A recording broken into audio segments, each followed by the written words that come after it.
Okay, we've been talking about equations. Now we're going to spend 2 lessons talking about inequalities, and then we'll do one more wrapping it all up with big old fat multi-step equations and inequalities. Let's talk about inequalities and what they are and how to write them. Okay, next lesson we'll talk about how to solve them.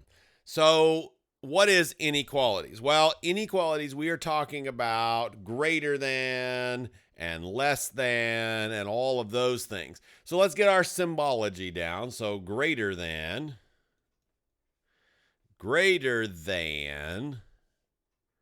is an alligator mouth pointing to the right. Now, I heard this and I liked it, and I've used this example at most of the times that I've talked about this topic, and I don't know if that's useful. A lot of times my students kind of look at me like I'm goofy, but I haven't been able to come up with one that I like better. I know there's the whole alligator eats the bigger number, but which symbol is actually greater than? Because this one is greater than, and then less than is the other one pointing to the left. Okay, and so they are specific symbols, all that stuff. I know the alligator eats the bigger number, all that kind of stuff, and that's true. And that can be useful if you're trying to write one and you're just comparing two numbers. But if we're doing a word problem, it's useful to be able to know which one's greater than symbol, which one's less than symbol. Greater than is the one that points to the right. And so what I heard, I don't even remember where I heard this, but in the whole world, there are, statistically speaking, more right-handed people than there are left-handed people. This is a fact. Doesn't mean they're better or worse or anything else, but there are more right-handed people. So the greater than symbol points to the right. That's what I heard. I'm not making any value judgments about right or left-handed people. My granddad always, he was left-handed. He always made the joke that everybody in the world is born left-handed. They only become right-handed when they commit their first sin. Yeah, it's cheesy granddad joke, but it's fun. So greater than or equal to, in fact, actually, for efficiency of notes, I think it would be easier to just put or equal to. Okay. All we do is put a line under it. So this one right here would be greater than or equal to, and this one would be less than or equal to. Okay, now that we've got our symbols down, let's talk about writing some inequalities, and we're going to do that, excuse me, we're going to do that with a few examples. Okay, so here's 3 examples, but we'll do them all 3 kind of in a row. Right? So the DVD costs more than $15. Okay? So when we're doing word problems, it can be very useful to put variables that have meaning. So if we're talking about DVDs, we might put D is more than, so is greater than 15. There you go. A dog weighs less than 50 pounds. We might use D for dog again. Right? Or D for dog. D again, but for dog this time. Less than 50. No big deal. Right? Last one of these, and then we're gonna look at some true false. What is the meaning of truth? All these things. You must be at least 18 years to vote. So at least 18 years to vote. So this one right here is the only one out of all of these 3 that I think is even at all tricky, right? Because you might think that your age should be less than 18, but then take a step back and look at it, because that looks less, right? That makes sense.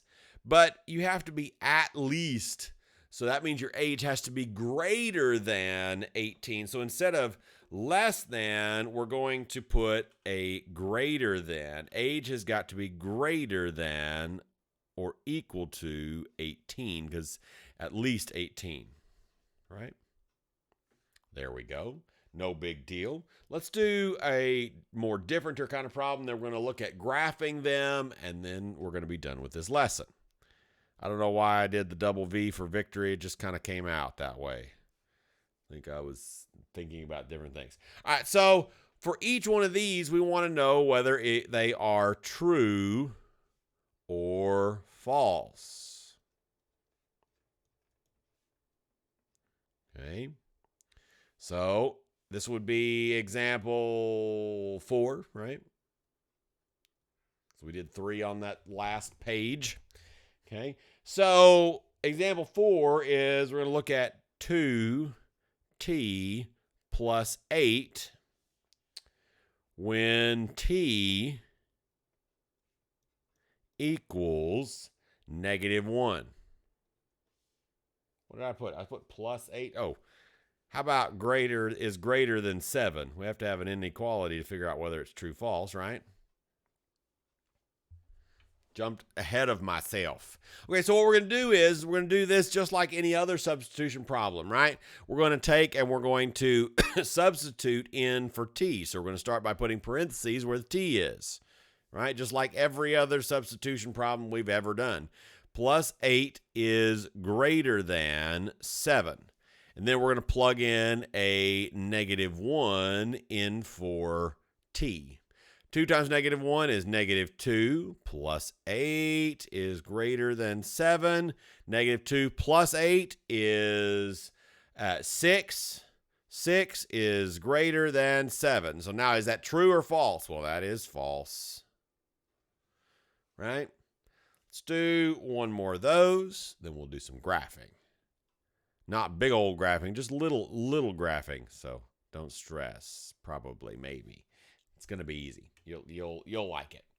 All right. So P minus 42 is less than or equal to -2 when P equals 40. All right, so same drill, right? We're going to put parentheses where the variable is. Then we're going to bring everything else down. We're going to plug in our 40 in here. 40 minus 42, signs are different. Subtract, keep the sign of the bigger one. So it's -2 is less than or equal to -2. -2 is less than or equal to -2 because it's equal to. Now, it's worth noting here on this particular problem, if the problem had been different, if the problem had been this, then it would be false, right? Because -2 is not less than -2, it's equal to -2. But because it says less than or equal to, this is a true statement. All right, let's talk about graphing inequalities, and then we're going to be out. All right. So this is going to be example 6. The instructions are going to say graph. Okay. And we are going to graph A is greater than 6. So we're going to graph this on a number line. So the first thing that we're going to do is we're going to draw a number line, right? So what I like to do is I like to make sure and mark my 0 point.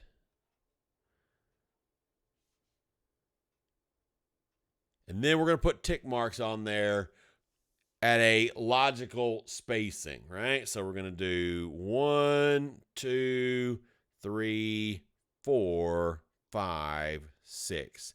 If we count by ones, we don't have to label every single one.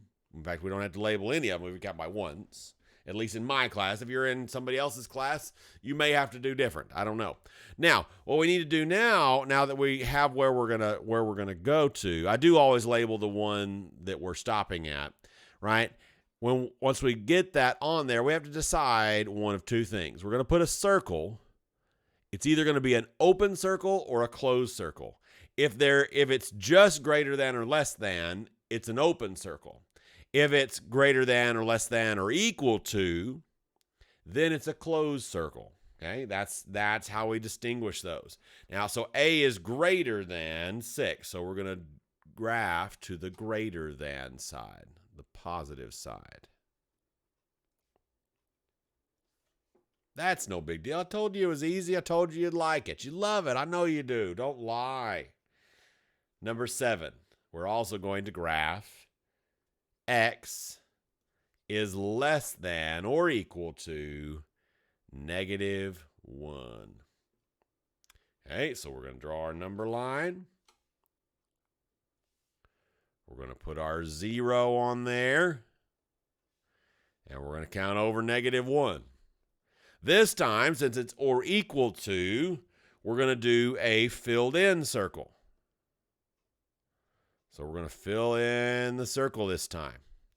Less than or equal to, so we're going to shade in the less than direction, in the negative direction. Draw us an arrow, and that's it. There's inequalities. In the next lesson, we'll talk about how to solve inequalities instead of solving equations. It's not going to be that difficult. You can do it. We'll see you then. If you're one of my students, do your homework, see you in class, all the things. If you're not one of my students, join us on emberlearninglabs.com to see what else we're doing. This entire course, the lecture part, is available for free here on YouTube. Thanks for joining us. Don't forget to like, comment, subscribe, ring the bell. School's in, sucker. Your parents will understand what that's from, maybe.